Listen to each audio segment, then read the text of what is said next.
So yun nga guys, nakauwi na kami. Tapos, naabutan namin tong parada ng pagpasok na Nazareno, which is si Senior Koyang. Ayan, nakikita niyo daming tao. Dapat dyan na lang namin sana hintayin. Kaso, ang daming tao. Kaya ayun, nauna na lang kami. Doon na lang namin sa chapel hintayin. Ayoko, dadaan sila dyan. Nandiyan ako sa harapan.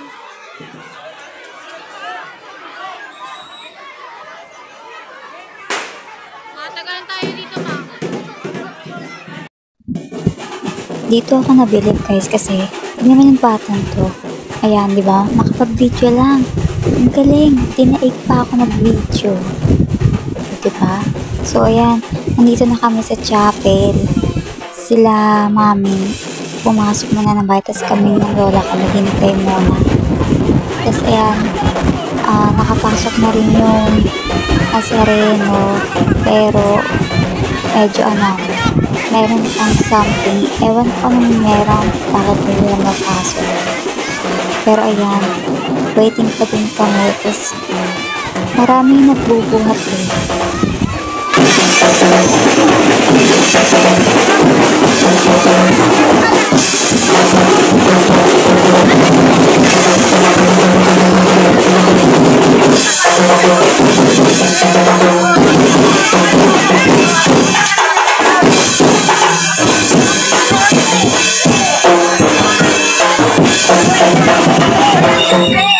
Hindi ko kaya.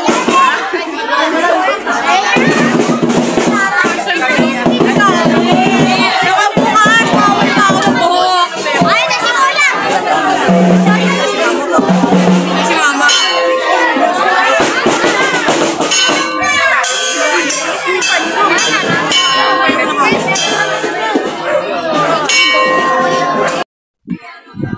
Ayan, konti na nga lang at malapit na nga siya makapasok. Tapos, ayan, may mga naghahagis ng bimpo para makapagpapunas sa kanya. Sayang nga lang din wala kami dala para, ayun, makapagpapunas din kami. Pero okay na kasi, 1 week naman siya mag-i-stay sa chapel namin. So, ayun.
magandang pag-aayos.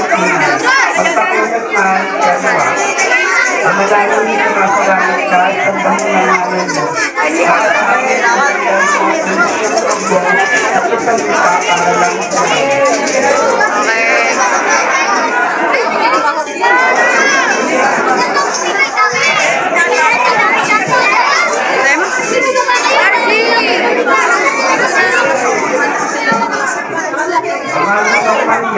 at pupunin ko si Rata, ang pangalaman sa ikunasa iyo. Kapit kaya sa pagkakit naman, ang nagsalang ng mga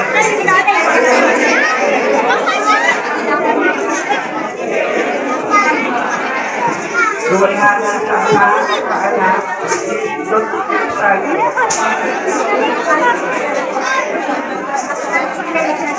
Hanggang sa lubi po, sa ngalan ng Ama, ng Anak, ng Diyos, Jesus Santo, Alis. Pagditin po natin ang Nuestro Padre sa Sareno. Nandito ko sa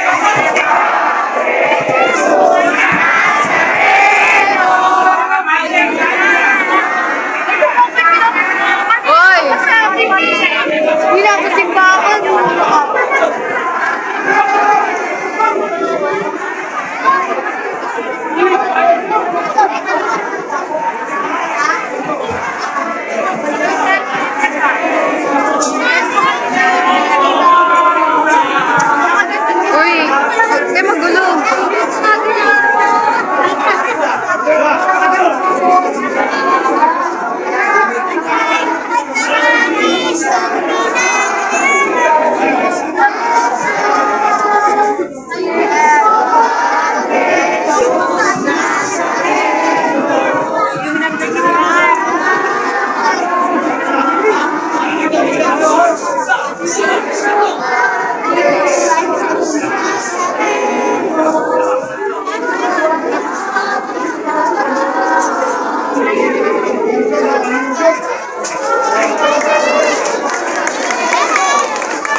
Agawan na sa bulaklak. Ay,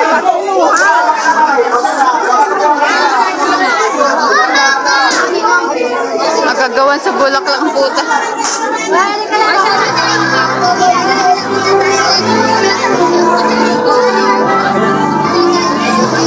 Sige, girl, kuha ka bulaklak.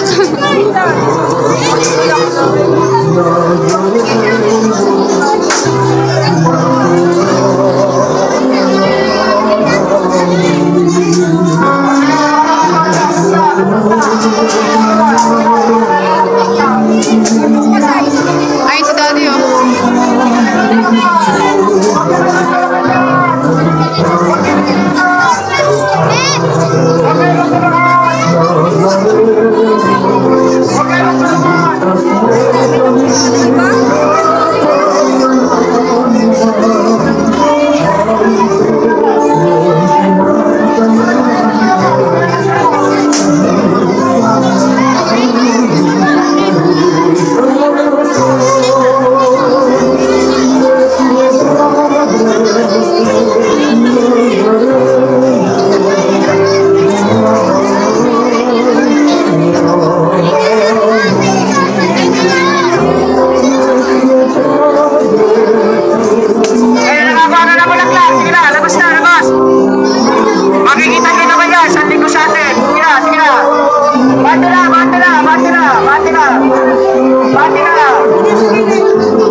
Ang init sa gitsa mo. Sa puwersa. Ay, ako.